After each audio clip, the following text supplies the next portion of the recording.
I'm going to try and get us to finish Beowulf today. Assuming we do finish Beowulf, then I'm going to post. Will I do those both today? I don't know. I'll post a quiz for the rest of Beowulf from. I haven't already, have I? No. All my classes are mixed up. From line 1900 to the end. It'll be like the previous one, 10 or 15 questions with some extra credit. And because we were actually supposed to, it's not in the syllabus, but normally we would have a quiz before we start the Middle English stuff. And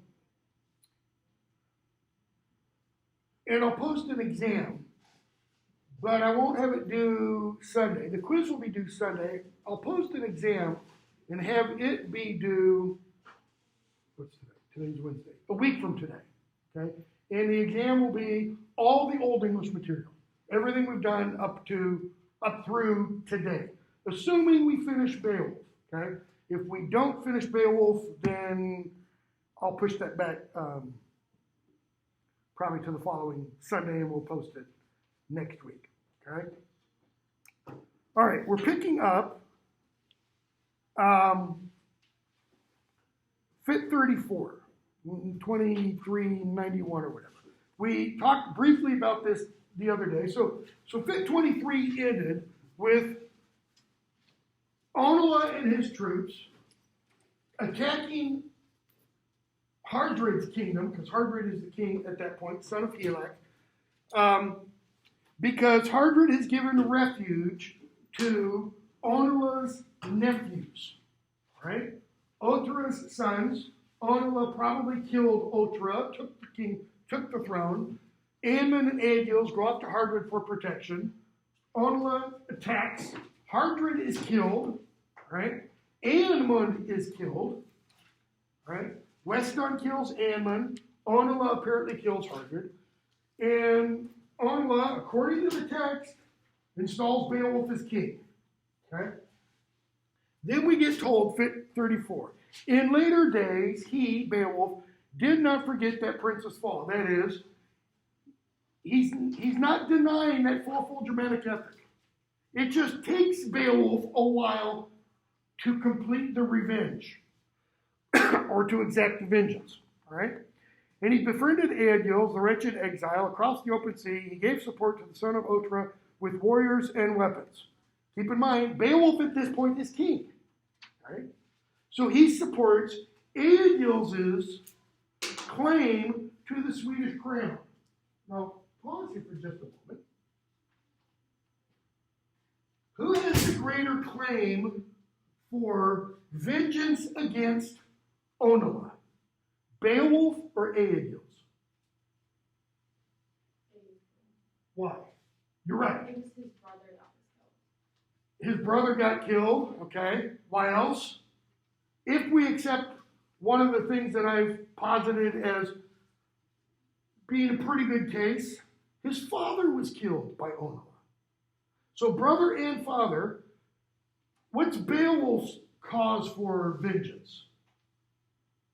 His king was killed, okay, and his cousin, okay. So Aegils, his king, his father, and his brother, the rightful king, were killed. So possibly two kings. Beowulf, his cousin and king. So you could say Aegils' claim to the right to kill Onela was greater than Beowulf's. All right, so we're told, 2397 and following. So the son of Ecgtheow had survived every struggle, every terrible onslaught with brave deeds, until that one day when he had to take a stand against the serpent. Notice, until the poet has now told us a second time, Beowulf's going to die in this battle. All right? Grim and enraged, the Lord of the Geats took 12 men to seek out the dragon. So, Beowulf plus 12. Ring any bells? Kind of like Jesus and the 12 apostles. Bear in mind, a lot more than 12 disciples. because he sends out the 70 disciples, right, later, and there's more and more than that, actually. So Beowulf and 12 others go off to find the dragon. But it's not Beowulf and 12 others. It's Beowulf and 12 and 1. Why? Because this other one, he's not a warrior. He's the, so to speak, guide. Who is this guy?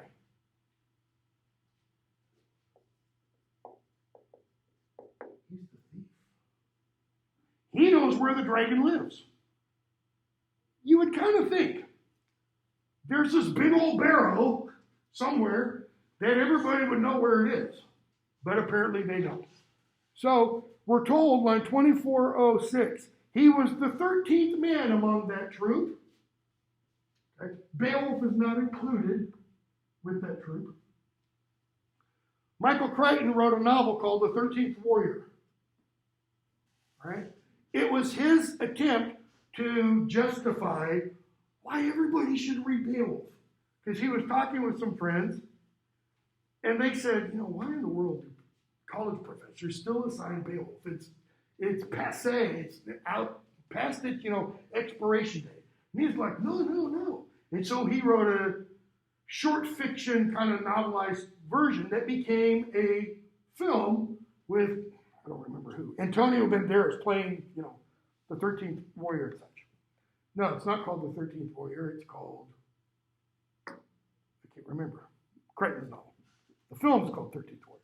So, this thief leads them, 2409, against his will. All right? They make their way to the barrow, and we're told, 2417, the battle-hardened king sat down on the cape, wished good health to his hearth companions, the gold friend of the geeks. So they make their way to the barrow, and there's the barrow over there, and Beowulf sits down. He wishes good health to his friends. Does this betray his mindset at all? Kind of like, have fun storming the castle, because we're all going to die here. And what does he do?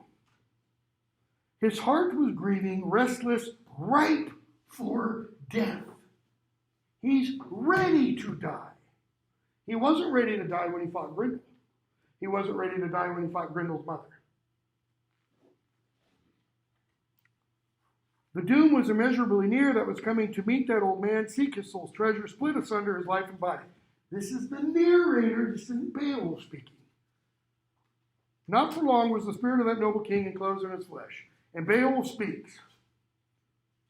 In my youth I survived many storms of battle, times of strife. I still remember them all.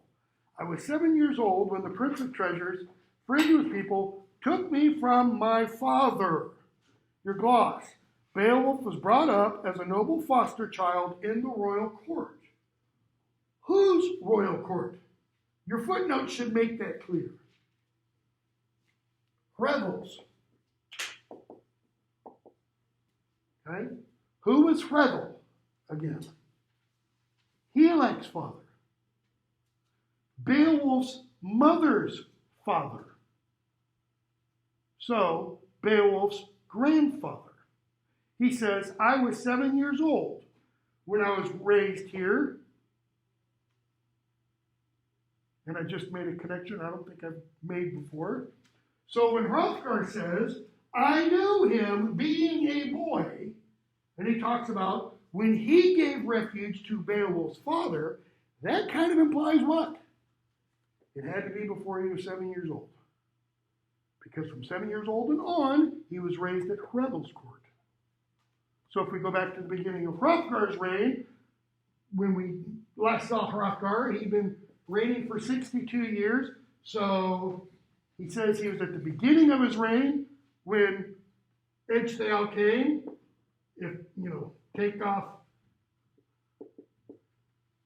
So that means when we meet Beowulf, he's at least 55. How many years have gone by? At least 50, which makes him at least, because we don't know how long Hardred reigned, and we don't know how long Helak reigned afterwards, it means Beowulf's at least 105.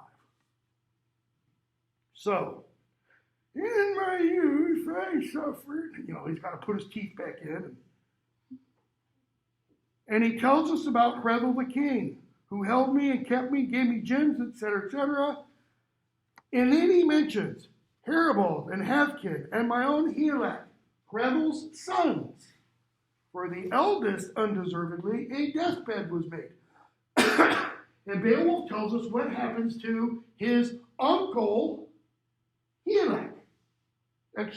His uncle Heribald. Yeah, we're not going to finish today.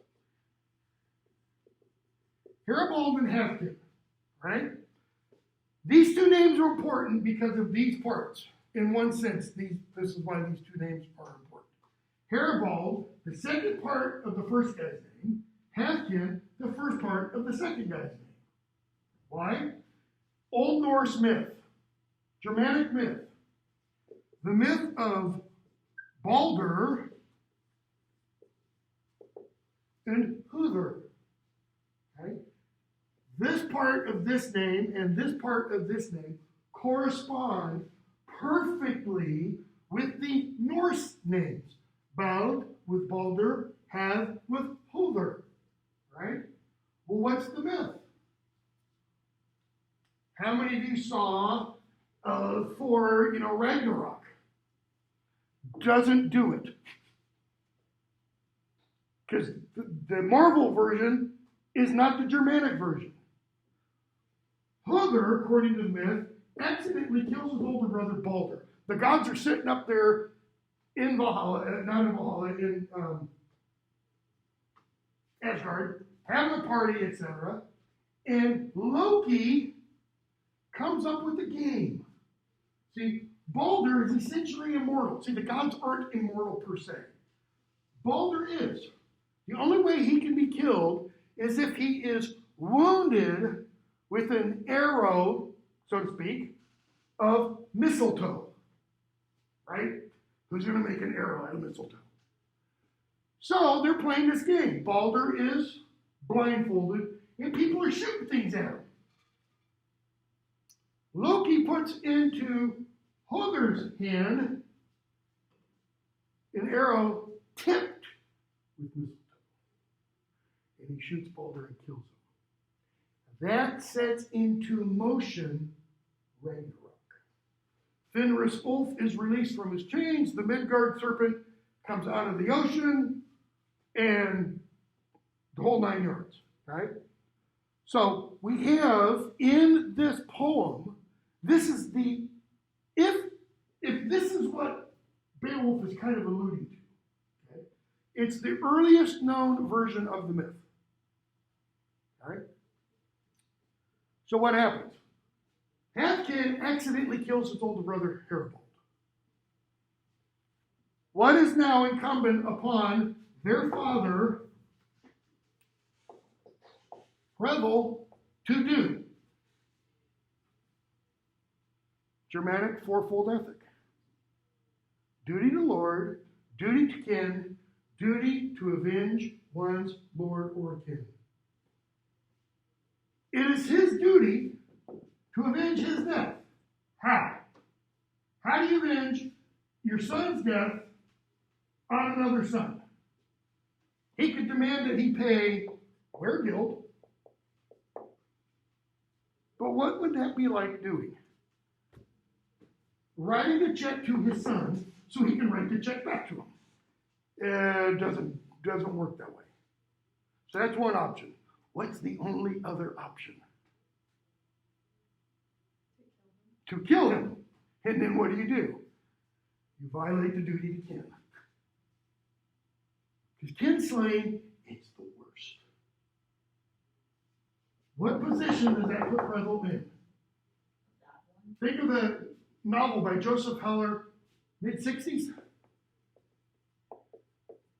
Catch-22. He's between the proverbial rock and a hard place. He's damned if he does, he's damned if he doesn't. What does this tell us about the Germanic fourfold ethical system. As Hagrid would say about the Malfoy family, rotten to the core. It doesn't work. It deconstructs, if you want to use that language. How badly does it deconstruct? 2444. It was as sad as if an old man should live to see his young son ride on the gallows. Let him count a story, sorry song. While his son hangs a comfort only to the ravens, that he cannot, though old and wise, offer him any help. Each and every morning calls to mind his son's passing away. He will not care to wait for any other heir or offspring in his fortress. When the first one has tasted evil deeds and fell death, he looked sorrowfully on his son's dwelling, the deserted wine hall, the wind-swept home, and we have that image again of the empty hall, the idle hall, not living up to its purpose. Bereft of joy, the riders sleep, heroes in the graves, there is no heart music, no laughter in the court. 2460, he takes to his couch, keens a lament, all alone for his lost one, all too vast. To him seem the fields and townships. So the protector of the waiters, Revel, bore surging in his breast heartfelt sorrows. For Haribald, he could not in any way make amends for the feud with his murderer. That's Beowulf speaking. Right? Yeah. It's Beowulf speaking. Revel could do nothing. So what did he do? With the sorrow which oppressed him too sorely, he gave up man's joys, chose God's light. Nice little metaphor. Nice little euphemism. He died. Now, I had one graduate student a few years ago who suggested, does that mean he killed himself? And I said, it's possible. I don't think so. For the simple reason, Germanic society did not celebrate suicide. It wasn't like you would see in some Asian societies, in some of the stories and myths about the Yakuza and such, that it would be honorable to die rather than something else. They didn't have that. He gave up man's joys, chose God's delight, left to his children his land and strongholds, as a blessed man does. That is, a man who's blessed by fate, God, etc. When he dies, he leaves the land and the people to his children. Okay? So he dies. So Haribald's dead. Revel dies of a broken heart, seemingly. So now we have Hathkin alive. Helak is alive. We have no idea about Beowulf's mother. Other than Hrothgar says, your mother was truly blessed among women because, God gave her this child with all this strength, etc.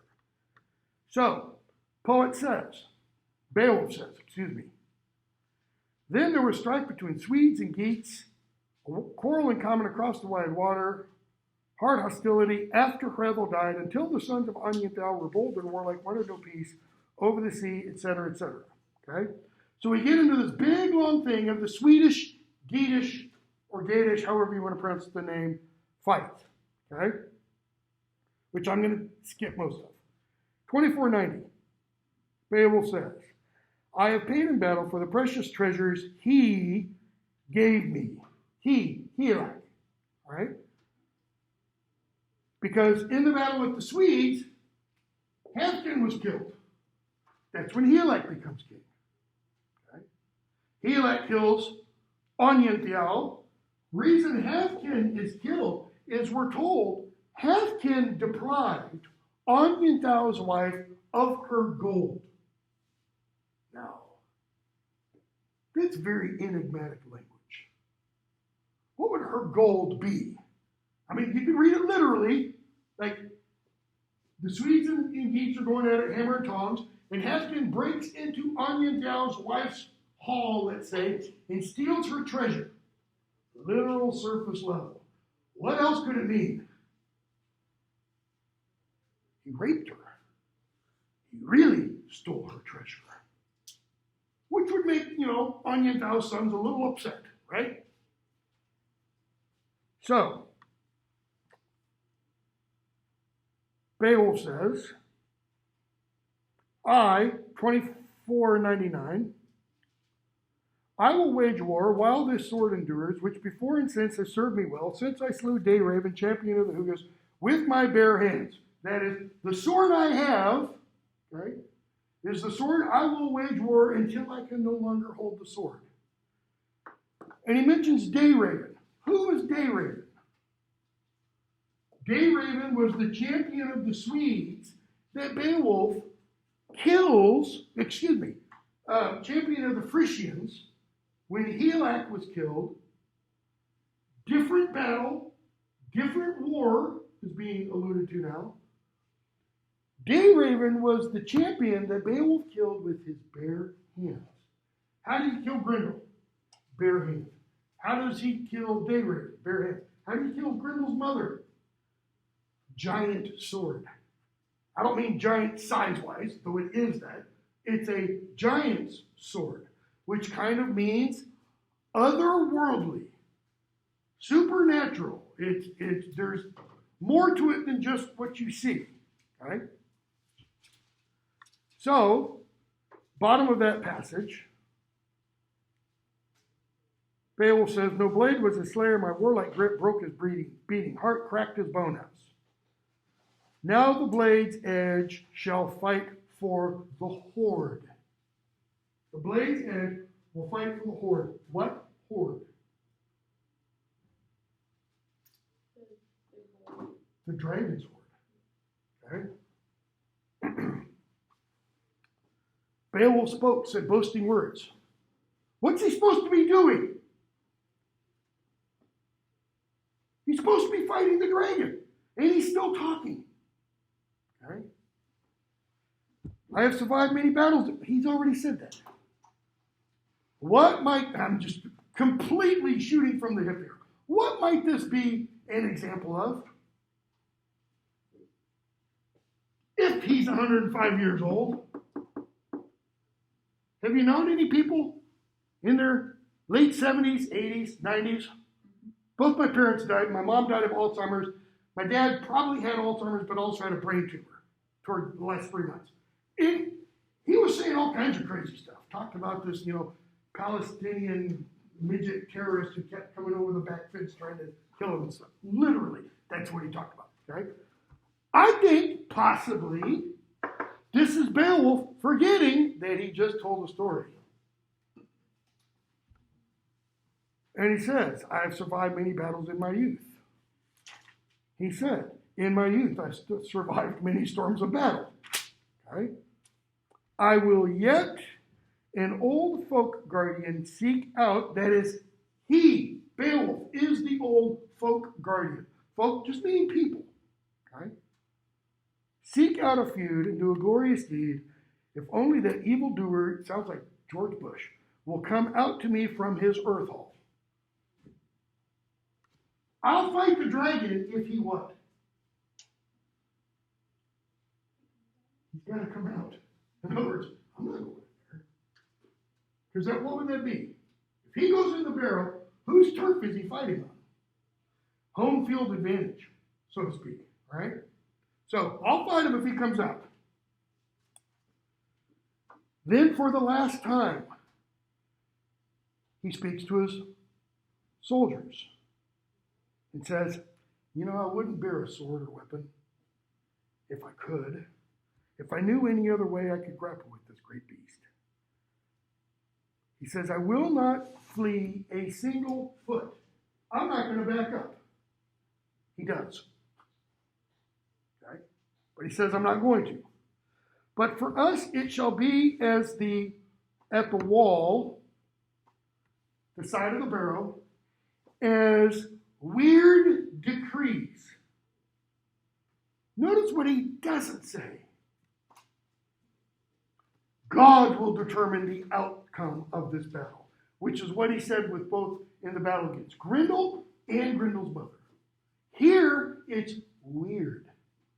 The pagan Germanic reliance on kind of what will be. The ruler of every man. Okay? So, what does he tell his men to do? You guys wait here. Why? Couple of reasons. They're not monster killers. And what else? What characterized Beowulf's 50-year reign? Characterized Hrothgar's also. Pride. Possibly. Another word that begins with that same letter, though. Peace. 50 years of peace. Think about that for a moment. These are his hand-picked men. These are supposedly the best of the best. Supposedly, SEAL Team 6 is the bad, how do you phrase that? The badassiest? The badassest? Whatever. Of the SEAL teams. That's what these guys are.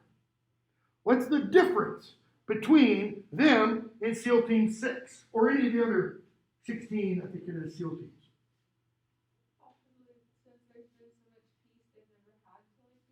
Bingo. They've never fought a real battle.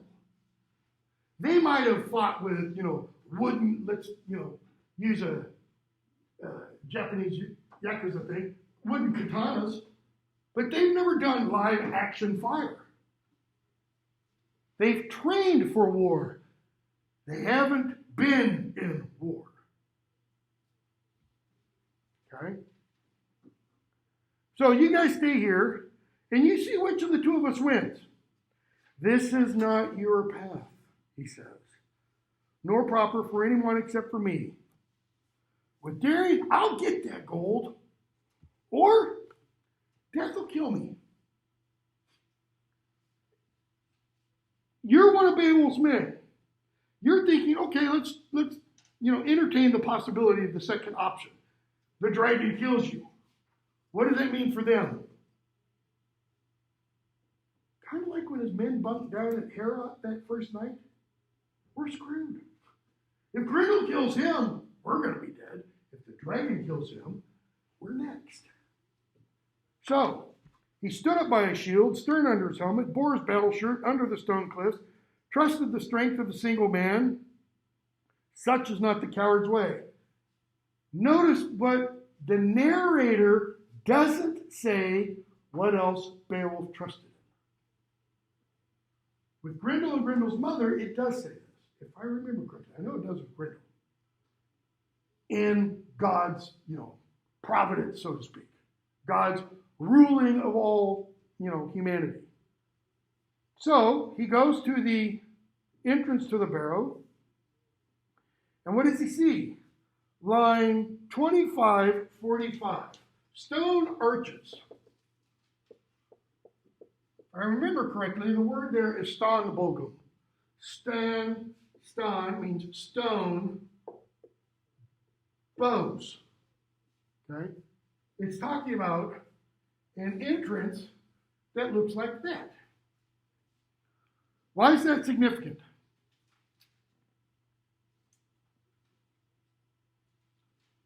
Who invented the arch? Anybody know? Romans. Germanic peoples did not build with arches.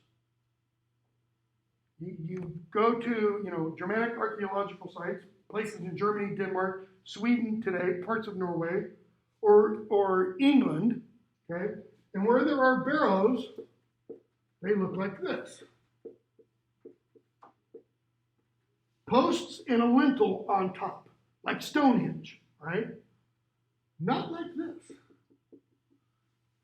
Little interesting, possibly anachronistic detail, or what would the word be? If it's topographical and not time. And a topographical, I guess, It doesn't fit the place description. If this is supposed to be northern Denmark or that little island of Zealand between Denmark and Sweden. Anyways, he goes in, there's water coming out from the barrow, and we're told 2550. Beowulf does what? 2551. He let a word burst forth from his breast, shouted starkly. We don't know what that word is. And it probably doesn't mean just a literal word like dragon. It means like a series of words. He issued a word, like the good word, so to speak. Okay? Run with this. What's he saying? You dirty, rotten, slimy son of a worm. He yells something to the dragon because we're told. The sound echoed, resounding battle clear under the gray stone. Hate was stirred up. The horde warden recognized the voice of a man. Now, recognize might merely mean that's not another dragon speaking. You know, the Harry Potter stuff, it's not parcel tongue, so to speak. Okay? What else might recognize mean? Did you just call me what I think you called me? Did he call me a no good, rotten son of a... Okay? And I have to pause here for a moment. There was a scholar of Old English. His name was Raymond Tripp. It's not important. I'm not going to have this on the exam. His name was Raymond Tripp, and he argued. He had to self-publish this book, essentially, as University Press of America or something like that, which is a vanity press, essentially. You pay all the costs and they'll print 500 or 600 copies of it for you. He published this book, massive, like 400 pages, on this one scene, okay, and posited the argument of this scene and the lay of the last survivor. Posited the argument that one of the reasons the dragon understood the voice of a man is because the dragon used to be a man. In Old Norse, or in Norse myth, there's a dragon named Fafnir. Okay? Fafnir had originally been, oh man, it's been years since I've read this. It's been a couple years since I taught this course. So Fafnir used to be, part of me saying he was a dwarf. The other half is saying, no, he was a man. And I can't remember which. Anyways, Fafnir was a non-dragon, was a human-like being who found a hoard and claimed the hoard, slept on it, and woke up as a dragon. If you're familiar with C.S. Lewis's Chronicles of Narnia, this happens to what character in Voyage of the Dawn Treader? Eustace, or I like to call him Useless. Useless Scrub is his name, all right? What Ray Tripp argued, actually, met him once at one conference shortly before he died. What he argued is that the lay of the last survivor, when the survivor goes and we're told lays down on the horde, he transforms into this dragon. One little problem with that is we're told the horde, we're going to be told coming up, the horde was put there 700 years before the dragon arrived. So if Tripp is right, then that means when the guy lays down, he doesn't wake up for 700 years and finds himself to be a dragon. Okay? And then he goes back to sleep for 300 years, and the thief comes and takes the cup. By the way, so add the 700 and 300, the horde has been in the ground for 1,000 years. All right?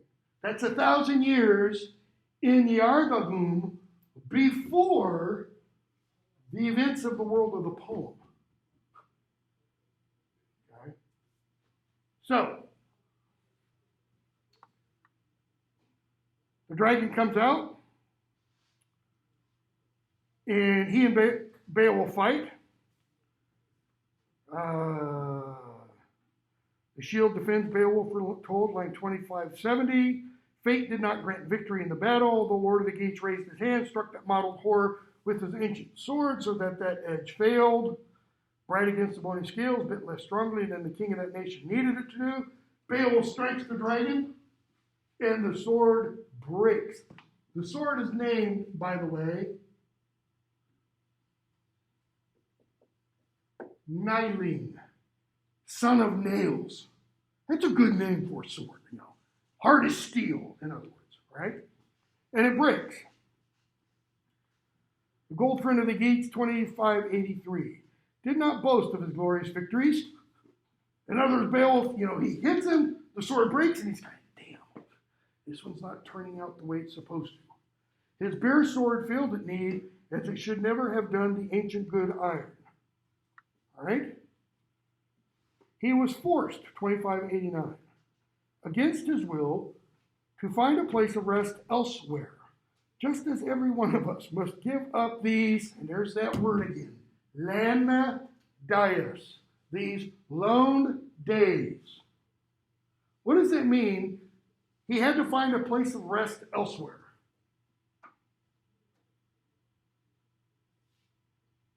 Where was the elsewhere?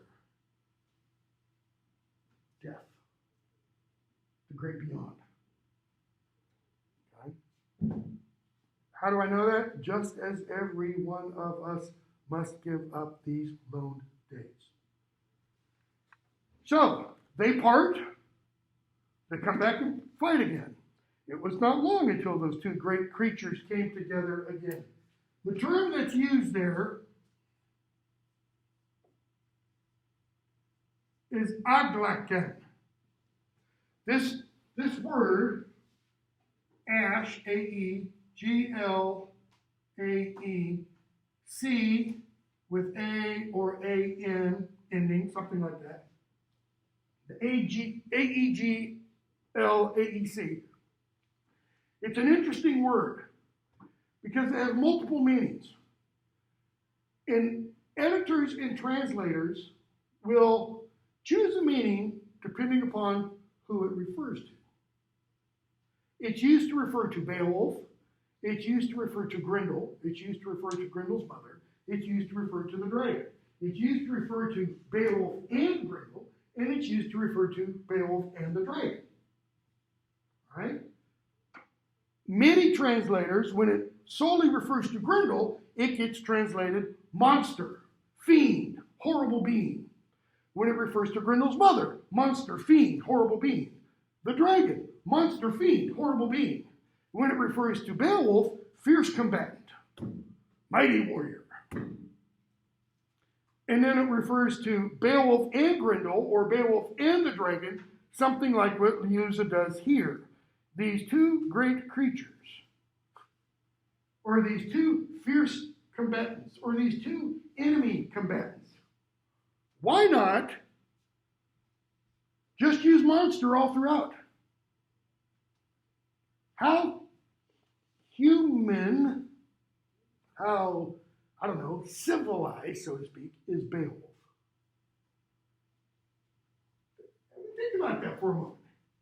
The guy can swim 500 miles, armed, in the Baltic Ocean Sea.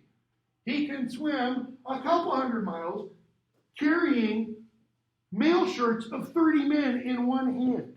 He can dive and hold his breath for the better part of a day. That's kind of monsterish. That's outside the normal realm of human experience. All right? So they fight again. And Beowulf, we are told, suffered anguish, trapped by flames. His comrades, hand-chosen, do what? They did not take their stand in a troop around him with warlike valor. And the poet, by saying that, is condemning them. They didn't do what?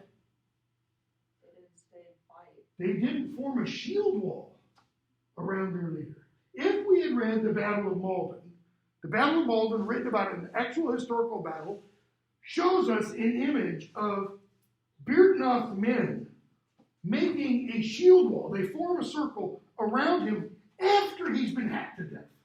And his body's just, pieces of meat. And they're still defending it. Right? Here, his men are like, run away, run away. Except for one. And we're told he was called Wheelock, fit 36. Weston's son. All right? What does he do? He sees Beowulf suffering, And he tells the others, we should go help him. Okay? But before he does, let's back up.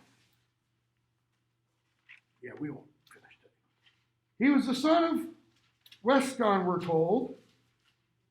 And he recalls the honors we love, had received from him, Beowulf. What's meant by honors? The wealthy homestead of the Waymundings. That is the ancestral home of the Waymundings. It's the first time Waymundings is used. But we're going to be told he and Beowulf are the last of this people. So Beowulf's father must have been a Waymunding. Why? Because his mother was Hruthul's daughter. One of the Geats. Next page. So he grabs his shield, made of wood, and we're told, 26:11, 26:10, he grabs his shield and his old sword. Now 26:11. It was known among men as the heirloom of Eonmund. This sword had belonged to Eonmund, son of Othra. That friendless exile was slain in battle with the edge of that sword by Weston, Weloff's father, who brought to his kinsmen the burnished helmet, the ringed byrnie, the old giant work sword. Onola gave to him the war equipment of his young kinsman. So, Weston kills Eonmund, goes to Onola, gives him all the reward, all the stuff he took from the body, and Onola goes, no, you keep it. Proper Thane-Lord relationship. He fights on behalf of Onola. Onola gives him treasure. Never spoke of a feud, though he had slain his brother's son. That's talking about Onola, his brother's son, Eonmund. Why? Because Weston is acting on behalf of Onola. See, everything gets attributed to the person you're working for. So when Beowulf wins all that treasure from Hrothgar, what does he do with it? He gives it to Helac. Because he's the sworn, soldier of Helac. So, he kept that treasure for many years, passed it on to his son, etc., etc. And so now Weloff speaks to his companions. I remember when Beowulf gave us all this treasure that we're wearing. Not the sword was given to him by his father. But this armor. And he gave it to us when, he says, when we took mead together, made promises in the beer hall. What were the promises? 26:36. We would pay him back for this battle gear. In other words, Beowulf loaned it, kind of like expecting what? They would do something in return. Pause for a moment. Go back to the very beginning of the poem. We are told, line 20, thus should a young man bring about good with pious gifts from his father's possessions, so that later in life, loyal comrades will stand beside him when war comes. Okay? That's referring to the first Beowulf in the poem. There are two. There's this first Beowulf, and then there's the later guy that the poem is named for. A lot of editors, for this first person, amend the name to just Beal, to make it clear it's not the same Beowulf. What's the poet saying here? A smart young man will, in his youth, bestow treasure on people so that what? In his old age, they will remember and they will come to his defense. Weloff then brings this very idea up, showing that they're linked, and says what? We owe him. For this he chose us from the army, for this adventure by his own will, thought us worthy of glory, gave me these treasures. So he says, I'm going to go help him. What's a possible problem with that? What did Beowulf tell them to do? Sit, stay. This is my battle. So that's what? That's an order. By Wheeloff going out and joining Beowulf, you could say he's not obeying duty to one's lord. He's going against it. What did the cross say in the Dream of the Rood? Oh, I could have killed them all. Every last one of them I could have killed. But I had to obey my lord. Okay? So Wheeloff enters the battle. And he goes up to Beowulf, 2663 through 2663 through 2668. And essentially takes 5 lines to say what? Suck it up, Beowulf. You're Beowulf. Kill. That's it. He gives them the halftime speech that a good coach gives to a team when the team is down. This is him trying to psych up Beowulf. Okay? And the worm comes again. 3rd time, right? There's the first battle. They break. There's the second battle. Now Wheeloff comes in. This is the 3rd onslaught, the 3rd attack. And we're told, 2678-7, the battle king remembered his glory and with his mighty strength swung his war blade with savage force so that it stuck in the skull. What kind of shot is Beowulf going for? This is like a batter coming up to home plate and doing what? Right field fence, Gonna knock it out of the park. This is Beowulf going for all or nothing. He's gonna chop the head off. What better way to kill a dragon, right? Sorry, this is when Nylene shatters. And it just... Then that threat to the people for a 3rd time, the fierce dragon remembered his feud, rushed on the brave man, and what happens? He bites Beowulf on the neck. And I haven't been able to find this source, but years ago, I think I was in my first year teaching here, so nearly 30 years ago, I was teaching Beowulf as part of a fantasy literature course. And one of the books in that course was Madeline L'Engle's I Win the Door, Not Swiftly Tilting Planet, Wrinkle in Time. And in A Wrinkle in Time, there's a scene where you've got this thing man with a big horn, and he pokes people on the necks, right? And I came across this source that said that there's a medieval origin for that. And it's this idea of being struck on the neck is indicative that the person who is struck suffers from the sin of pride. Well, Beowulf gets bit on the neck. What did Hrothgar warn him about? Pride. Okay? So, blood gushes in waves, and then we're told, what does Wheeloff do? He looks at the dragon's mouth, he looks at Beowulf's neck, he's like, I'm not going for the head. And we're told he struck a little lower down. 2700. So that his sword plunged in, bejeweled and bloody, so that the fire began to subside afterwards. Now, I know absolutely nothing about dragon anatomy. There are no medieval sources that talk about dragon anatomy. But apparently when he strikes lower down, he puts out the dragon pilot light. It's like whatever causes the flame within the dragon's belly, it stops. And Beowulf pulls out his little sword that he still has, his sex, and we're told he carved through 2705 the worm's midsection. And I like that translation because that implies he cuts it in 2. See, this isn't a dragon like you see in, Reign of Fire. For example, the movie with Matthew McConaughey and Batman. Can't remember that. where you've got these massive dragons, big old bodies, massive leathery wings. This is the kind of dragon that is essentially a giant snake with wings.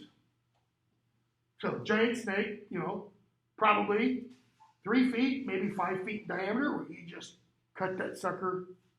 So, Beowulf kills the dragon kills Beowulf. They're both going to die.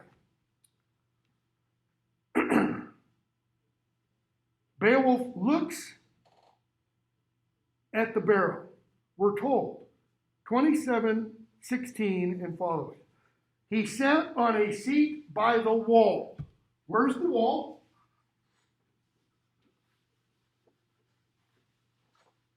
Okay, here's the barrow. Looks like this. It's got the stone Boga archway that goes inside. Big empty chamber inside. Stream coming out. And apparently over here, here's a bench sitting there. Why? Who would put a bench here? How long's the barrow been here? How long's the treasure's been here? 1,000 years. If it was put here by the last survivor, because, he would sit out here and look at the pretty sunset over the ocean and then go inside and mourn, it would rot away. Unless it's made out of stone. We're not told what it's made out of. Does the dragon come out and sit out and look at the... It's kind of like the description of Grendel's mother's home that has a fire and, decorations, the sword hanging on the wall and such. It's a weird detail, in other words. Okay? But he sits there and he looks at it. The hall and such. Okay? So, Wheeloff bathes Beowulf, cleans his face off. And Beowulf says what? We'll probably finish with this. Now I should wish to give my war gear to my son, if there had been such, flesh of my flesh, if fate had granted me any heir. Kind of implies what? No children. Right? It's pretty clear. Does he come out and emphatically state, I never had children? No, he doesn't. Okay? But he uses all of those subjunctive clauses, those if clauses. The reason I bring that up is because one critic suggests that Beowulf did have an heir, that he had a wife. Nothing in the poem suggests that, right? So he says, I held this people for 50 winters. No folk king, not any of the neighboring tribes, who dared to face me with hostile forces or threaten attack. And we kind of have a replay of what Hrothgar had to say. The decree of fate I awaited on earth. That is, my death I waited for. He didn't go out seeking it. During this 50 years. This is not Grendel and Grendel's mother and, monster fights. What else? I held well what was mine. I sought no intrigues, nor swore many false or wrongful oaths. I sought no intrigues means I didn't get involved in other people's affairs. Kind of like saying, I didn't sign on to any international alliances. All right? And then, the thing about I swore not many false or wrongful oaths, almost everybody takes that to be litotes. Extreme understatement. Not many. None. I made no false promises. For all that, he says, I may have joy, though sick with mortal wounds. Why? Because the ruler of men need not reproach me with the murder of kinsmen when my life quits my body. He's saying, if I had done some of those things, then God could hold me for the deaths of kinsmen. If I led to their deaths. Or, he's talking about literal murder of kinsmen. Go quickly. Look at the horde. Bring some stuff out. Why? 27:49. That I might more gently for that great wealth give up my life and lordship which I have held so long. Wheeloff, go bring out some treasure so that I can look at it, so that I can die more peacefully. What is he saying is going to, what does he suggest is going to happen with this? Just a few lines later.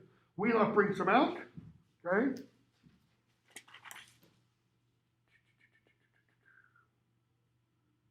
$27.94. For all these treasures I offer thanks with these words to the eternal Lord, King of glory, for what I gaze upon here, that I was able to acquire such wealth for my people. In other words, Beowulf doesn't say, mine. Bury this all with me. May this be my grave goods for the great. No. He says, I got this for my people. He's thinking this will benefit my people. Okay? We got to stop there. Okay, so we'll stop there. We'll finish Beowulf quickly, relatively, on Wednesday. Might be the whole period. So I won't do a quiz over all of Beowulf. I'll do a quiz over Beowulf, let's say, to the end of Fit 38. So from line 1900 to 2820, right? And then we'll do the exam over the Old English next week. Because remember, no class on Friday, unless I find out I've got COVID. Because, well, and then we won't have class on Friday anyways. So, no class on Friday, since I'm having surgery tomorrow. If I do find out I have COVID, I'll let you all know.